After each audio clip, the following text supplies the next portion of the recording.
Well, Judy, thank you so much for joining me on the podcast. I'm really happy to be here, Arlena. Is it okay to call you Judy? I kind of Oh, want to call you yes. Dr. Grisel. No, call me Judy, please. Thank you. Okay.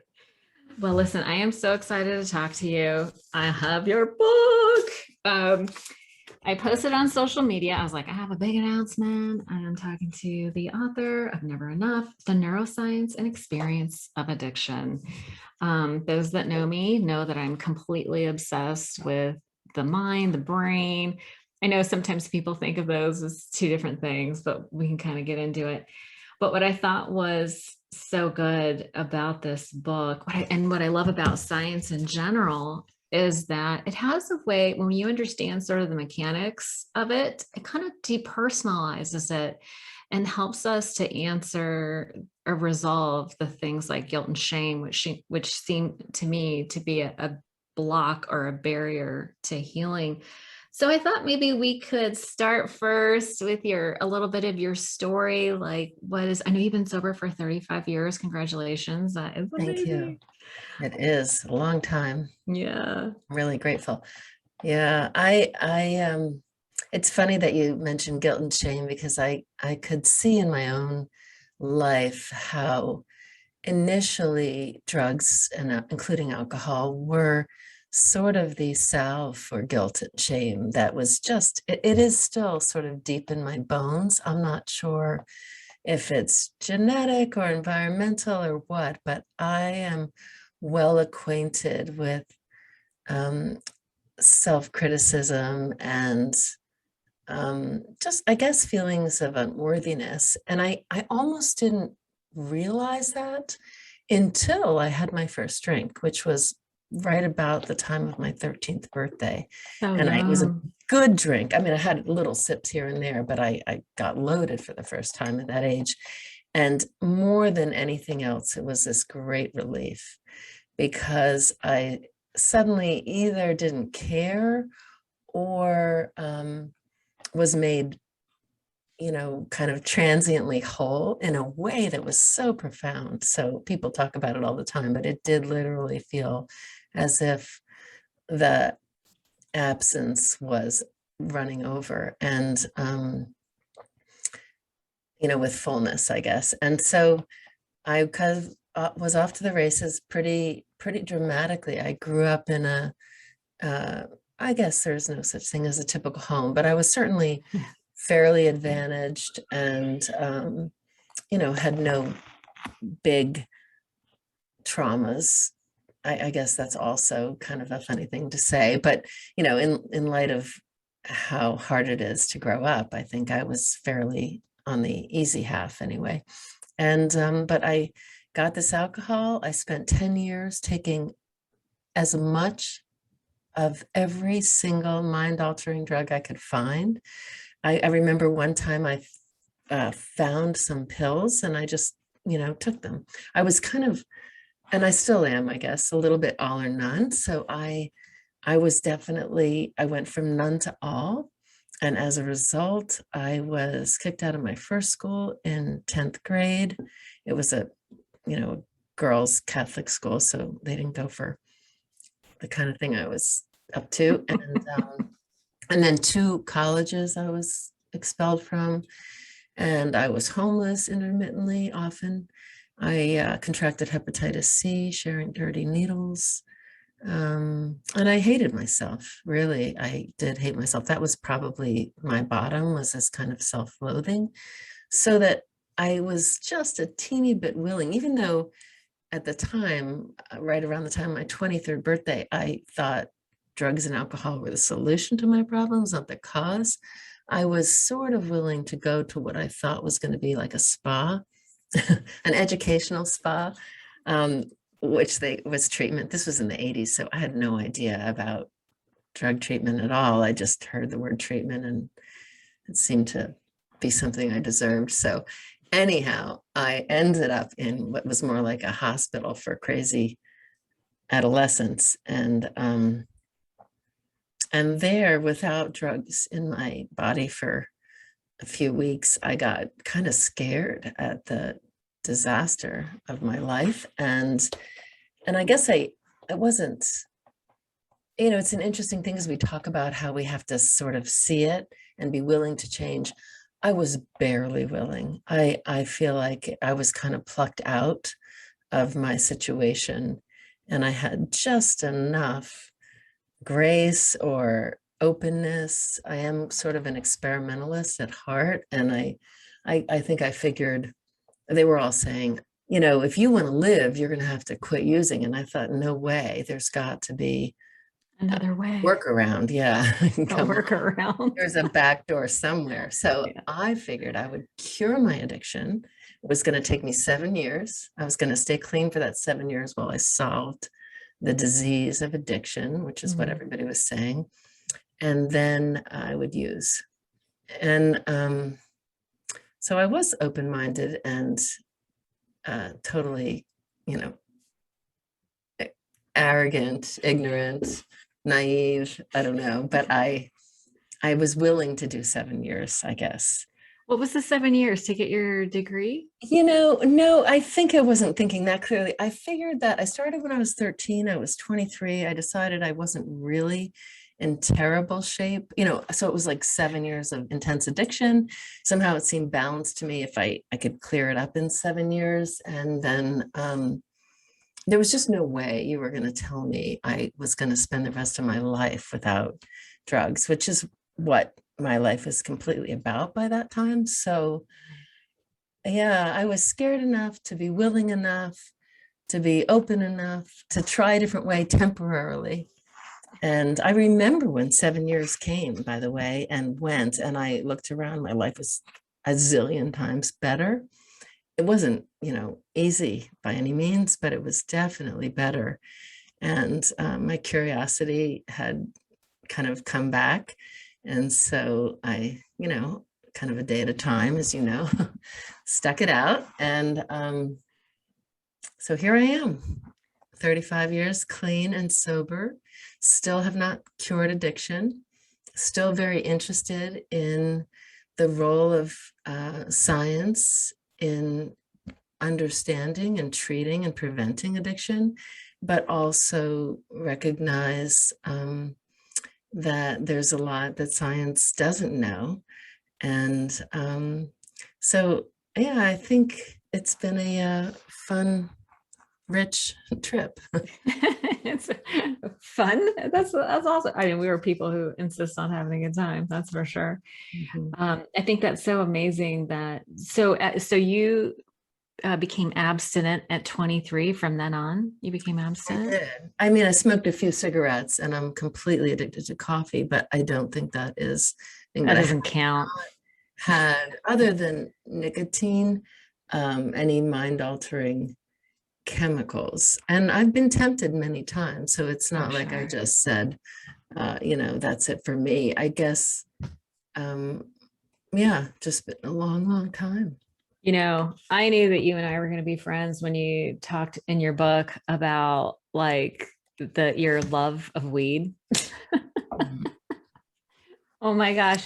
There was a period of time that if I was awake, I was high, right? I grew up in the church, and the preacher's daughter, the pastor's daughter once told me, she's like, I'm high so often that not being high is my altered reality. And I was like, oh my God, you're my hero. I want to be just like you. And I was. But in your book, you talk about how, let's see, after I got sober, it took me a little over a year to go a single day without wishing for a drink. That is rough. But it was more than 9 years before my craving to get high abated. During that, and I think I'm so glad that you've mentioned that, because I think a lot of people, especially those who are 12-step oriented, are, you know, they hear stories about like the obsession to use is lifted, or they're on this pink cloud. And I think for people who don't have that experience, they feel like they're doing something wrong.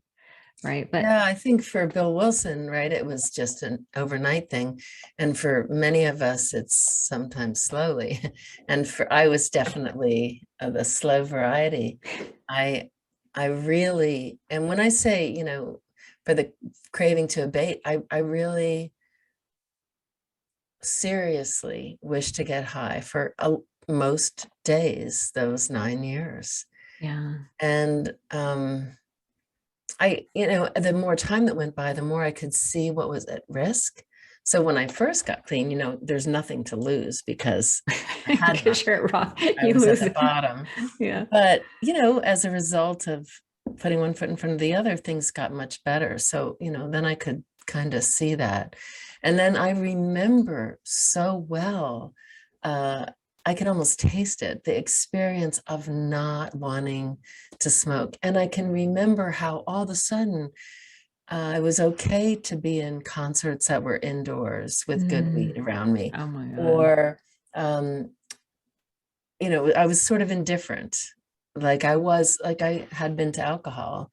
I have served alcohol to friends, and I was kind of in that position, like, I don't care if you smoke or not. And then I had the craving come back. I always joke about this, but right around menopause, I just knew that for me, an antidote to the anxiety and just sort of the brittle angst of hormonal changes, I guess, could be smoking. And, anxiety is so epidemic. And I hadn't really had a ton of it and there was other things going on in the world, we could just say at that time. Yeah. But anyhow, oh my gosh. And I think I say this in the book too, but I at the time I was thinking maybe I'll get cancer and my doctor's going to make me smoke. And then what'll I do? It'll be Yeah. I was wishing for, some kind of serious illness. So Our yeah. minds play funny tricks on us. It Yeah. doesn't matter how long you're sober. It's just weird. Like, yeah. If that was ever a solution in your mind. I've heard that dopamine is like the save button, right? I don't know if you've ever heard of Dr. Andrew Huberman. He talks about how in nature, like a deer that will find water, they get like dopamine is released, and that's how they remember where the water is. And it's almost similar for us. Like when we do something that makes us feel good, dopamine is then released and it helps us to remember what made us feel good. And I feel like it's burned in my psyche that if I take a bong hit, that I'm going to feel good. And I have other solutions, but I don't think that idea is ever going to leave me. 27 years sober. I was telling you earlier that my younger son went to rehab, and this all was predicated because we found a bag of weed in his room. And Judy, I had not held a bag of marijuana for almost 30 years. And when it was in my hand, this plastic baggie, it was like I was a teenager again. And my inner drug addict was like, well, maybe we should, maybe we could, maybe. And I was like, I was actually a little alarmed, almost a little bit ashamed, like, seriously, after all this time, after all the work I've done, it's still there. I mean, it's just so ingrained in my brain, I guess. Absolutely. And I think one of the interesting things about the story you just told is that the ability of a drug to release dopamine is different across the population. So for some people, the marijuana, let's say, or alcohol doesn't do much to dopamine. And for other people, it's really a potent signal. And I think that is part of the reason some of us are more at risk than others. And also the reason why it's not a really reasonable argument to say, why don't they just put it down? Because it is like a thirsty person finding water, as opposed to somebody who's completely satisfied finding water. You can take it or leave it. So I think that's true. And also the brain, learning is absolutely persistent. So I'm pretty sure we will both be, I guess, subject to those kinds of, triggers until we die. Yeah. Maybe this is a good time to ask you, what's different so you have your PhD in neuroscience. and you got sober and went on this quest to cure addiction. What have you found that's different about the brain of people who get addicted so quickly? Hmm. Well, I guess what I want to say first is that it's not simple. I And no, thought there was going to so be a little complex. switch that we were going to discover. And I wasn't alone in this. I think this was scientific understanding in the 80s.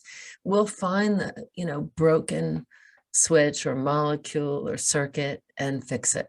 It's definitely not that way. So the causes of addiction are very complex and intersectional. They involve differences in dopamine and other genetic liabilities or protective factors that make the initial sensitivity to a drug different across different people. So some try a drug for the first time and absolutely love it. About a third of people, for instance, try opiates and don't like them at all. And they usually try them in the doctor's office, but they find them aversive. So obviously that's a good protective. Meaning they don't like the way they feel No, they on don't the. like it. That Yeah. is so And weird to that's me. largely genetic. I know, right? So very big individual differences. And then there are sex differences. So women tend to appreciate drugs that provide relief, and men, this is overgeneralizing a little bit, but Sure, it's it's okay. true overall, tend to appreciate drugs that make them feel good. And so women don't want to feel bad, and drugs help with that, certain drugs Mhm. especially, and men like to feel good. Other big factor, and probably the largest factor, more than genetic liability, is adolescent exposure. So kids like your son and my daughter are tuned into, well, they have a particular kind of brain that is the adolescent brain that is really prone to trying new things, really prone to not worrying, certainly abstractly worrying about consequences. So they're less cautious, and they want to buck against whatever they're told they shouldn't do. And those three traits, like novelty seeking and risk taking and not really caring about consequences, are ones that help them to become adults. If they just listened to their parents until they were 35, no one would really like that. So they're designed to kind of say, not this, I'm making my own way, which would be good if there wasn't so many high potency, dangerous ways of escaping at their fingertips. So I think through most of our evolutionary history, these, kids having that tendency is no problem. The other thing that kids have and their brains are different about is that, and we all know this, they are terrific at learning. I'm a teacher, and it's crazy because, and you probably notice this with your own children, but they don't seem to even be paying attention, yet they are like sponges. Information really goes in. And so if they were learning French or if they're learning addiction, both ways, their brain is really quick to take the experience and build it into the structures so that it's lasting. And I can learn French or addiction, but your chances are so much lower. So if you start using any addictive drug before you're 18, you have about a 25% chance of developing a substance use disorder. And the earlier you start using, the higher the chance. I started at 13, so it was basically more likely than not. And that's because 13-year-olds are great at picking up new information, much better than 33-year-olds. So if you wait, on the other hand, till you're 21, your chances are 1 in 25. Wow. So I told my Interesting. kids that, and I tell my students that, and they all ignore me. Why? Because they're high novelty seeking, high risk taking, and they don't really want to listen to concerns or worries. I mean, that's not how they're designed. So we're in a kind of Yeah. a perfect storm for them. And that is the best predictor of developing a problem starting early is. Starting early. You know what terrifies me nowadays? I have a nephew who's 26 years old, and he's had 4 friends die from accidental fentanyl overdose because, for whatever reason, drug dealers are putting fentanyl in everything.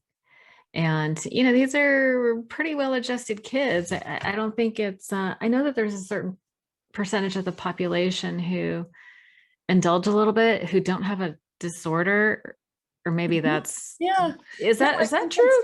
well, it's more true if you start at 26 than if you start at 16, as I just said. But I Right. think the reason fentanyls and everything is because it is so easy to traffic. It's so, so potent that Yeah. a tiny bit can get the whole town high. So Yeah. it's really advantageous to traffickers. And also because people are having access to more and more chemicals, and when they start early, especially their reward pathway, the dopamine Mhm. pathway I've been talking about, is kind of desensitized. So they can't, have a couple wine coolers. That doesn't do the trick at all anymore. They need something a little more because they're Mhm. sort of immune to that dopamine squirt. So yeah, unfortunately, I think that's another reason. And it's not gonna I think focusing, we've also noticed lately that there's more and more overdoses from methamphetamine, and from somebody who's been looking at the trends for a long time, it's always going to be something, and there's always going to be more potent Yeah. whatever. So it's not the drug itself as much as this very narrow ledge that more and more of us are on, trying to I guess medicate reality. And Yeah. so, I think, I don't know how that is for your nephew, but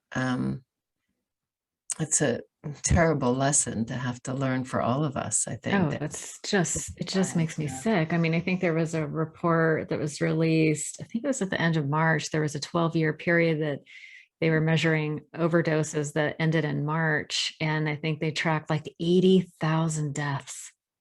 And Mhm. and I just think about all the families, like all the mothers, all the fathers and siblings, and just everybody that's affected by so many deaths. And I think a For 40% increase in those deaths over the last year with COVID. So the yeah, isolation and the isolation. stress has made, and also the higher, the more likely you are to find fentanyl in whatever it is you're taking, Yeah, and which is just hard to prepare for, I think, biologically. yeah. Yeah, I think it's really tragic. It's so tragic. And then so my mind naturally goes to, well, what can we do about it? It's like we can understand. I love how, science will sort of break down the mechanics. And once we understand, alcohol is addictive, drugs are addictive. I mean, there's a reason why they're illegal, right? It's because they're so harmful. But and then we can get into the causes, right? Like you mentioned, it's a very complex issue. You mentioned, Dee, that you didn't have any big trauma growing up, but I feel like, you know, we were sort of in that generation where we were not, like, things like ADHD and anxiety and depression weren't really talked about a whole lot. And we really didn't know how to treat those. And so our parents handled us with a lot of tough love. I got a lot of tough love. And, from reading your book and listening to your interviews, it sounds like you were raised with that as well. Um, and then can we just talk a little bit about your dad? Like, I wonder what it was. We were talking a lot about science, and it sort of leaves God out a little bit. But in my experience, it feels like there are things that are sort of serendipitous or magical about the unusual things that happen that lead us to a life of recovery. Like, what was your dad's role in your recovery? Mm, yeah. So, so much in that question, especially, I guess I want to start by saying that I agree that we did not recognize trauma and anxiety and all mental illnesses. The response was so different, I think. And in my house, it was to push through. Both my father's parents were immigrants, and he dealt with life by controlling everything he could. And that worked great until he, met 13-year-old me. And I was absolutely out of control by definition. And You would have been terrifying to raise. I was terrifying. And I was like determinedly out of control. I mean, that was my goal, to be absolutely out of control. And the more both my parents tried to kind of constrain me, the less manageable I was. And I guess I don't think I'm unique in this. I mean, I've raised three children, and so it's something built into the teenage neurobiology, and I had it probably in spades. So his way of— It's because you're smart. Smart kids are harder to raise. I don't know. I'm also— one thing I like about myself more than if I have any smartness is that I'm, I guess, strong-willed, and so I don't know if that actually goes with intelligence or not, but I'm not the one who's following so much. And so I wasn't influenced really by too much of what people, just like you said, you try to get the information out. Drugs are dangerous, but it doesn't really have an impact. My kids have grown up with me, and they've been sort of forced to look at graphs and things. And they'll say to me, my daughter said to me the other day, I know all this, but I don't care. Yeah. And that is sort of how I was. And I didn't know that much. My mother was giving me Reader's Digest reprints, of how weed would damage your ovaries and stuff. But anyway. And you were like, oh, good, I won't get pregnant. Yeah, no, I didn't. Free sex. Wasn't on my radar at all. But anyhow, my father, because I think it was so painful to be around me and to watch me, his strategy, which is kind of in our family, I guess, was just denial that he even had a daughter. So during a period after they kicked me out of the house, right about my 18th birthday, he would say that he had two sons. It was just too much for him. And this is kind of the way he is. So and I think it's fragile is what he was. And he was raised to be fragile because there was a lot to worry about because they were poor immigrants and, a million ways to not make it. And I think that's common for a lot of people today. So my father was just able to block it out.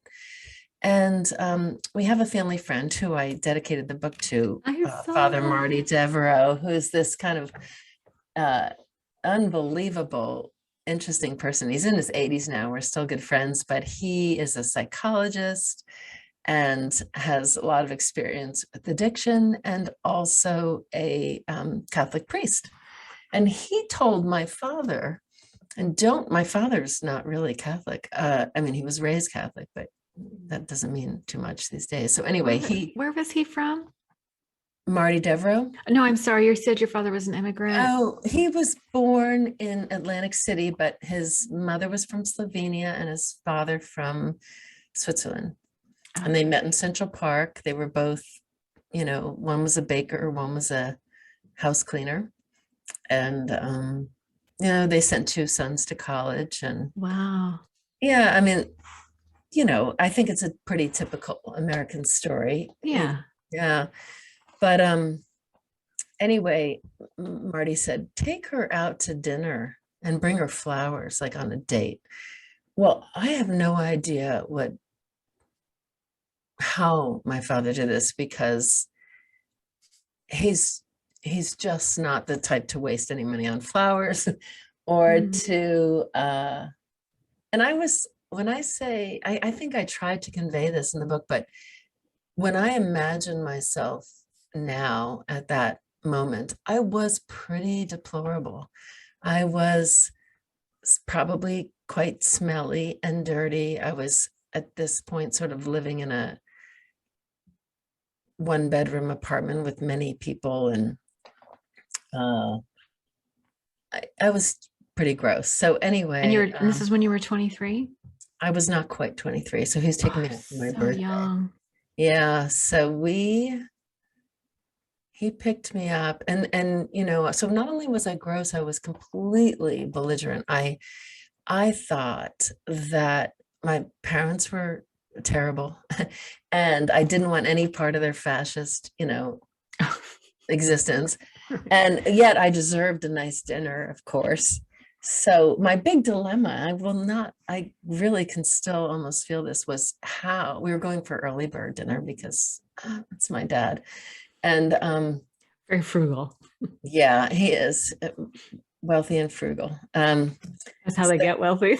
Yeah, I mean, this is sort of the Swiss thing, I guess. But anyway, I thought it was a dad thing. My dad. yeah, maybe it is a dad thing. He was also an airline pilot, so just not Wow. extremely cautious. He still is. Okay.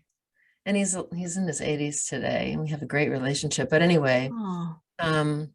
I was so stuck because he was picking me up maybe 4:45, but I had to figure out between 11 when I woke up and 6 hours later how to be not too high when he came, Ooh. high enough, but not too high. And of course, this is harder and harder to achieve at this point in my life because I could either be passed out or getting ready to be. Yeah, I mean, it was just hard to find that place. So anyway, he picks me up, he takes me out, and he said, and we talk about this still, Jude, I just want you to be happy. And I guess I should say, he doesn't remember saying that, but I know he said it because it was the most unlikely words that could ever come. And this is sort of what you were getting at, I guess. Where did those words come from? They're not my dad. My dad was worried about my teeth and the way, lots of things, but not my happiness ever. Still, probably it's hard for him. And I had, of course, no adequate response to that because I was absolutely miserable and it went right into my heart. I fell apart. And yeah, it was a funny thing. Tears in my eyes just to think that the hard ass dad was so sweet right when you needed it the most. I know. You know what he tells me now? It's funny. I was so out of it. I guess I don't remember the flowers, but he took me in his very clean car and my friends, I guess, to the beach to go for a swim. That same day? After dinner. And we got it full of sand. And that's what he remembers as his biggest stretch. And what I remember as his biggest stretch is him reaching across the table with his heart and saying, I want you to live, basically. I mean, he said be happy, but I think he meant a lot by that.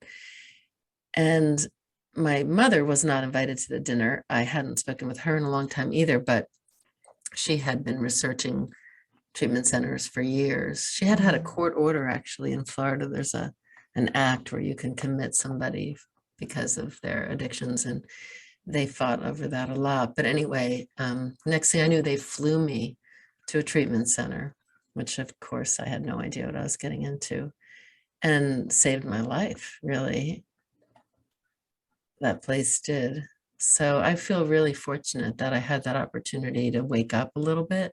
Yeah. Because I think chances are that my father wouldn't have said that. My mother wouldn't have had the resources to know what to do. And, I would have died on the streets, probably not too much longer.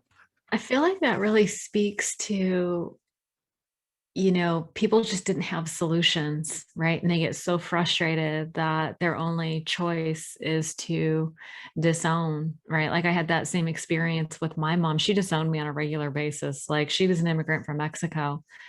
And although my father was, his people have been here a long time. Like they didn't know what to do with me either. And, my dad was always the sweet and nurturing one, but he was, he's former Marine. He was a government guy. He was kind of a hard ass and in a lot of respects.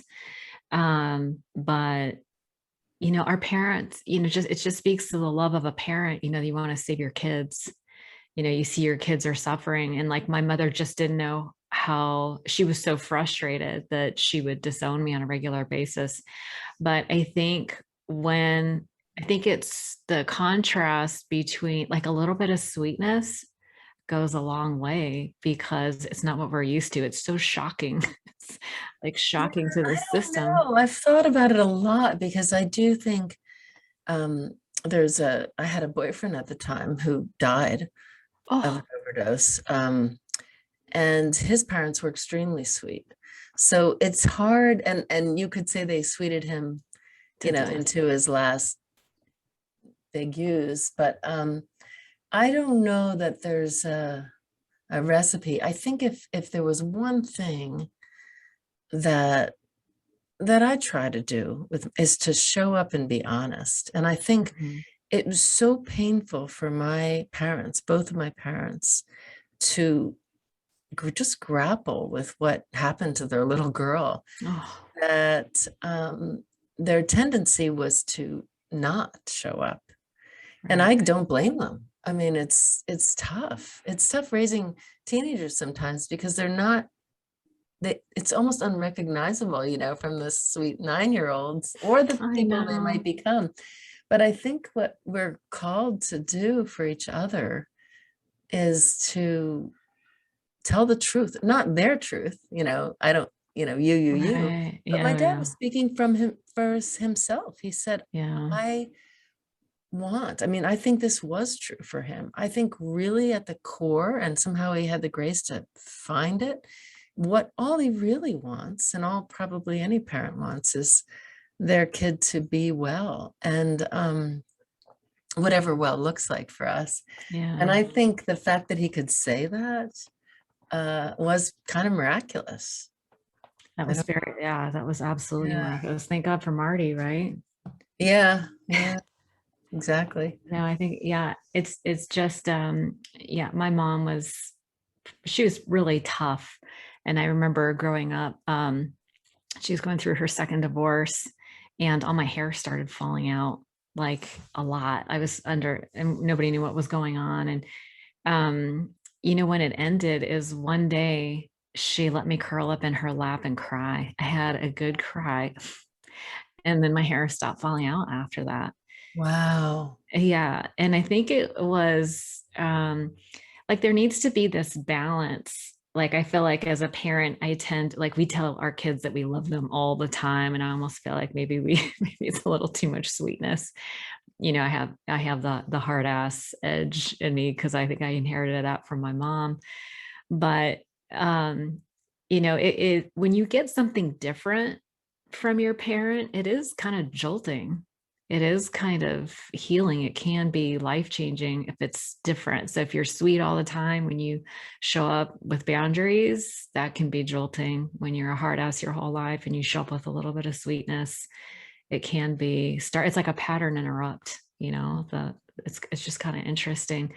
And I wanted to ask you a little bit. That's a beautiful story, by the way. I just want to say that your mother obviously was disappointed, and her own struggles, but that she was able to be with you in that morning. I think that is really a bridge. It was. Yeah. It made me feel, like they talk about original wounds, like I don't matter, or I'm unlovable because I'm either too much or not good enough, right? Or maybe that I'm alone, those original wounds. And I feel like I had all those, but my mom, in that moment, it's like that moment that your dad had, like they were willing to do something different. Like they had a glimmer of hope, like somebody gave them hope and they decided to do something different. And that's kind of but you said your dad reached across the table with his heart, and it was like, there is something that's transmitted, like when people are really vulnerable and honest and coming from their heart, that's so healing.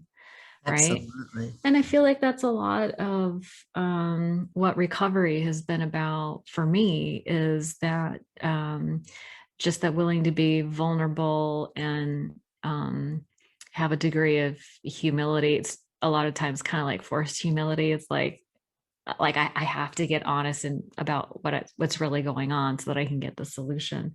But as a parent, we're talking about our kids and how do we reach our kids, because I think that's in this day and age, a lot of us that have had addiction issues, we're worried about passing it down to our kids. And we were talking earlier about leading by example, right? We need to lead by example for our kids. And it's so hard to know. I feel like we're walking this fine line because, kids commit suicide all the time. Like, and there's all these ideas, like kids are like very aware of anxiety and depression and being socially awkward. And there seems to be, and as a parent, it's like you want to encourage them to get help and take responsibility for their feelings. At the same time, you don't want to push them too hard, because that is the ultimate threat, is that they will commit suicide. Right. And I know that they're taking drugs to medicate. I took drugs to medicate. Mm-hmm. I used to say that, drugs were my savior for a long time. If I had to feel, especially those young years, 14, 15, if I had to feel all the feelings, because I didn't have any coping skills, I don't know that I would have survived. So, I know you've been trying to cure addiction. And what are some of the things that, besides leading by example for our kids, how do we fix this, Judy? How do we fix this? I think we show up for each other is the start. I don't know. But I do feel, and everybody says this, I guess every generation notices this, but I do think it is an inordinately challenging time to be growing up. I was saying to a student in my office not too long ago, if you're not anxious, you're crazy, because and crazy is probably not the right word for a psychologist. We get it. Use, but, and here I am, a psychologist. I'm not all that correct sometimes, but I think that at least if you're not anxious and you're growing up right now, you're somehow blind and deaf. Or in denial. Yeah, or in a massive denial, which I don't even know. I think what's different, and what shifted for my dad and what continues to be something that I work on, is to respond to all this pain. The natural response is to sort of curl up and close in, and to hide and to take ourselves away. And as addicts, I still have a great capacity for denial that I have to check all the time, but I also found many tools to use. And that's why drugs are so compelling, because it was like, boom, you've got a 10-foot wall now between you and any reality. So you are safe and cozy. And that was delightful. And I think kids find drugs, to do the same thing, but they also are stuck in a way, because face it, it's a hard time for any of us to be on the planet, and there's not a lot of great models of going through that awake and honest. And I guess, I just try to put myself in the position of a 9-year-old, knowing, probably on Instagram and every other thing, how much suffering there is or is about to be. And then seeing the many ways, drugs and other ways, that adults around are medicating and escaping. And even though you and I have been able to put down drugs, I think, at least for me, I guess, I can still I naturally want to distance myself. And I think that is a way to kind of abandon the 9-year-olds. I don't know how old you were when your hair was falling out, but I think I was about maybe 9 or 10. Yeah, the metaphor is put our heads on each other's laps and just cry or whimper or hope or try or touch each other, I think, and touch each other in the true spot where there is anxiety and depression and fear. Because if we can't do that, and there's so many opportunities to escape, I we're in a kind of a vortex going down the drain here, because the more we escape, the worse things grow around us, because we don't have Yeah. to deal with them. And then the young people see, oh my gosh, it's, this is a crazy house. This being Earth. Yes. So I think, or your family, I suppose, but I guess what both your mother and my father were able to do was recognize, the truest piece of themselves and their children, and respond honestly. Yeah. And that sometimes that might be kindness, sometimes that might not be kindness, but I think it's honesty that's the Yeah. the thing we're really lacking, or maybe the lifesaver would be Yeah. honest. I think in that moment there was, a high degree of empathy. Brene Brown is a shame researcher. She talks about empathy as the antidote to shame, right? I've heard people say that, this is a disease of isolation and connection is the cure. And, I really feel like connection is one of those solutions to all Mhm. this. Like we need to connect with each other. We're, as human beings, we actually really need each other, right? Absolutely. Oh my goodness. Yeah. Yeah. I need to One be of the around ways people. we cope with stress um, is by social support. And there's tons of evidence that social support not only mitigates, but also reverses the effects of stress. And it is, surely a big part of getting better as individuals and also as communities and families, I think, recognizing that. And it's tough because my parents kicked me out. Your mother disowned you. And partly for me, that facing the consequences of my decisions was helpful. But I do think that's harder because fentanyl wasn't around.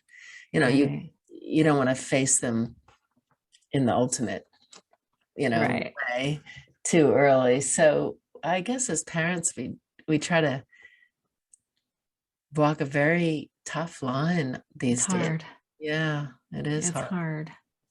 Yeah. But I'm glad to hear that there's evidence that shows that social support mitigates and reverses stress. That's Mhm, amazing. It kind of mhm. confirms everything that we knew, right? Like Yes. we got sober, we got social support, we, you know, had lots of people who had done it before us. So learning by example. I've heard hope is hearing other people's experiences, which is why I do the podcast, right? Mhm. People that listen go, oh, okay, we can talk about the mechanics, how the brain works and all that, and how it's affected by alcohol, and why it's a bad idea. But then hearing about like the turning point, like when your dad reached out to you and you were at that place where I'm sure you were sick and tired of being sick and tired. We're ready, just ready enough. You talk about just having just a tiny bit of willingness, just a Mhm. little chink in the armor. How long were you in that rehab in the 80s?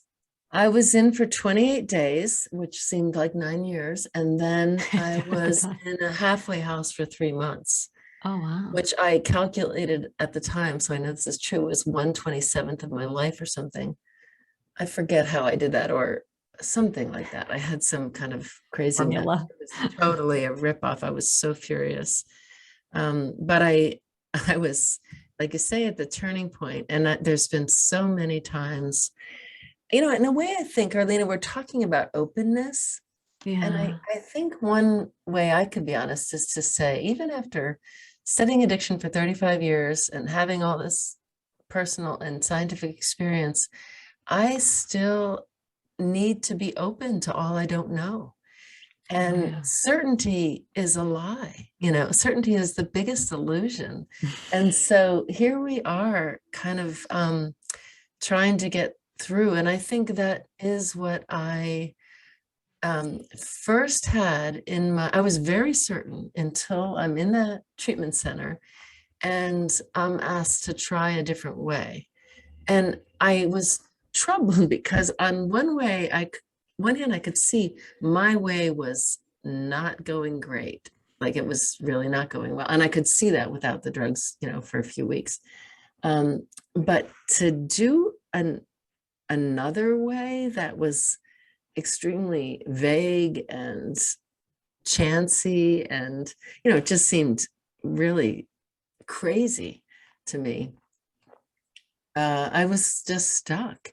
And just that, like you say, just a tiny bit willing to say, I don't know. And okay, and this is still, I think, where I am. One of the things I love about recovery the most is that it is always different. And, I thought that drugs were going to give me this great, every day is a big surprise, who knows if it's the cops or the whatever. It just turned out to be adrenaline, but it was a grind. It was not really novel or interesting. And in fact, 35 years later, I'm just astounded by how much mystery there is in any day. It's just breathtaking. So I guess, but I have to show up for that. I have to not buy into the lie that I know exactly what I'm doing. Right. I think the more we learn, the more we realize we don't know a lot. Yeah. That is I do love that about recovery, is that every day is kind of new again, and that we don't have to. And there is so much interesting research going on now. I know that, and I feel like we're running out of time, but that there is so much research now on helping people with chronic addiction through things like psychedelics. It's just like, I practice abstinence. So let's face it, my life is fine. Like I don't, need that. But for the chronic alcoholic who meets some criteria of like, post-traumatic stress disorder and things like that. I know Johns Hopkins is doing some interesting studies about that. But yeah, there's still so much to learn about the brain and addiction and how to help people. Where do you see the focus of your work in the next, 5 to 10 years? Well, can I just respond to this thing about the psychedelics? So, sure. Yeah. Because you wrote a lot about it in your book. Well, I wrote some about it, and I think it's congruent with what other people are writing too, that those drugs may be a useful tool. But it reminds me that they go back to what you were saying earlier, that the benefit of those drugs is in their ability to help us connect with something bigger than ourselves, which could be the love of other people. And I think that it reminds me that every drug is only doing nothing new. It's all what we have the capacity to do ourselves. So the way the pharmacology goes is that drugs work by exploiting pathways we already have. So in a way, this opportunity for transcending ourselves through connection with others may be helped by psychedelics, but those are not the answer. The answer is transcending ourselves by connecting with ourselves and something bigger than ourselves. So I would say that what I'm working on now, there's so much that I am excited to do. I wish I could stay up later, but I've got my research lab going. I'm studying sex differences in addiction. I'm also studying initial responses to drugs, and I'm interested in the individual differences that are mediated by an interaction of genes and, say, stress or other kinds of environmental influences. But I'm also hoping to write another book, and I have, and this is funny because I don't really consider myself the book writing type. I'm kind of like the short, quick, get it done thing. And the first book took 10 years, so I don't have that Really, in me. 10 years. I know, so sad, because I was busy and I was raising children and I was trying to get grants and work, grade papers and all that. So I can't do that again. I don't, I have 3 books, so I'm probably not going to live long enough.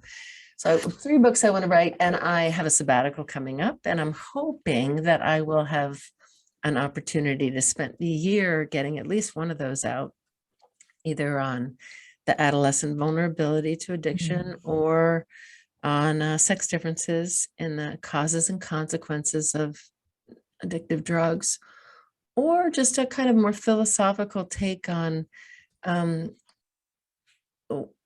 because so a response to the opportunity that everybody alive on the planet has today to take substances. And just as you were saying, sometimes for some people, those and some substances might be beneficial and sometimes not. And I think that understanding and sort of finding your way to a personal ethic of how do I want drugs in my life requires an appreciation of science, but also of our honest assessment of who and where we are, our development, and what drugs are doing. For instance, this is just a little thing, but I read the other day that the marijuana industry is really exacerbating the droughts on the West Coast. And that is a sort of a dilemma for this idea. And I think there are maybe benefits also, but it's not that our choices, if we know anything in October of 2021, we realize that our individual choices have impact on others, and on ourselves. Oh, yeah. So I guess I want to just consider that, and not in a there's a lot that can be said about it. So anyway, I'm excited about all those things. Who knows what tomorrow will bring, but I'm hoping to take a break from teaching. It's been a tough year and a half with COVID. I'm sure. Yeah. Brains and I think we're all kind of hobbling through. Yeah, my heart goes out to all the teachers. I know it's just been, we're living through unprecedented times. So I really so grateful to all the teachers who've been able to hack it out and help our kids, right? It's a really important work. I think they need as many people in their corner as they can get. So thank you for hacking it out and being available to all these kids. But I am so excited about your book projects. I will personally be rooting for the one about adolescence. Yeah, me too. That one almost would write itself. The data, in the last 15, 20 years are overwhelming. And so it's really a good time to get that out. And adolescents are like sitting ducks today. And that is not their problem. That's all of our problem. Oh yeah, they're our future, right? I remember people used to say that about us.